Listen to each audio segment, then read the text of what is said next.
Former Breitbart staffers Ben Shapiro and Michelle Fields, as well as some of the other staffers, have recently come out to condemn conservative website for doing propaganda for Donald Trump.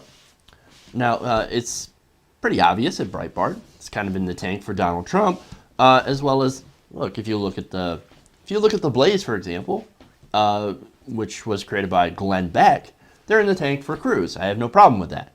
Now, these staffers, of course, have resigned from Breitbart, part because of the bias, and in the other part to allegations that Corey Lewandowski had inappropriately grabbed, and I don't mean that way, but harshly grabbed Michelle Fields, who was a reporter for Breitbart. Now, this is, as I said, after Trump campaign manager Corey Lewandowski manhandled her, allegedly, during a Trump event. Now, it turns out, according to an investigation from Politico, this isn't the only time Lewandowski has been accused of bullying reporters, as well as doing other inappropriate behavior during this campaign and during his last job working with Americans for Prosperity.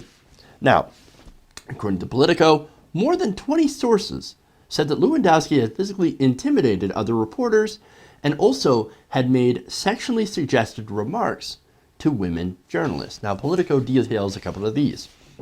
Quote, the 42-year-old Lewandowski boasted about threatening to blow up the car of AFP's chief financial officer over a late expense reimbursement check in 2012. Damn. And that's according to multiple sources reported by Politico. They also said that Lewandowski loudly and profanely berated a woman who worked for him during a board meeting. Now, here's some of the details. Lewandowski was apparently angry at the woman for challenging his authority. How dare you challenge my authority? So what did he do? Well, he got into her face and called her a cunt. Damn.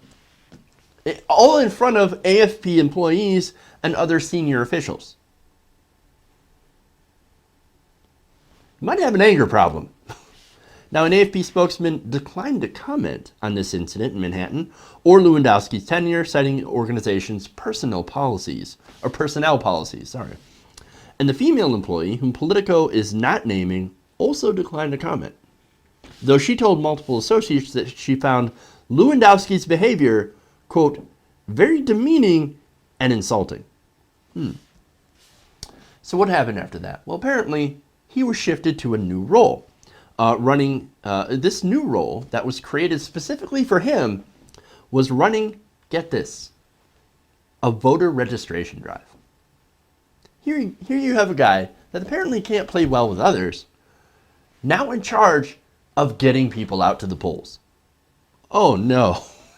That does not sound like a good position for this guy. Now, apparently, Lewandowski also agreed, and he left Americans for Prosperity in 2014. Now, this is after his organization sent incorrect voter registration forms to North Carolina voters. Well, that worked out well. All right, so fast forward. Where does Trump come in? That's a good question. Now, Trump, apparently to Politico, the two men had met backstage at a 2014 AFP event in Concord, New Hampshire.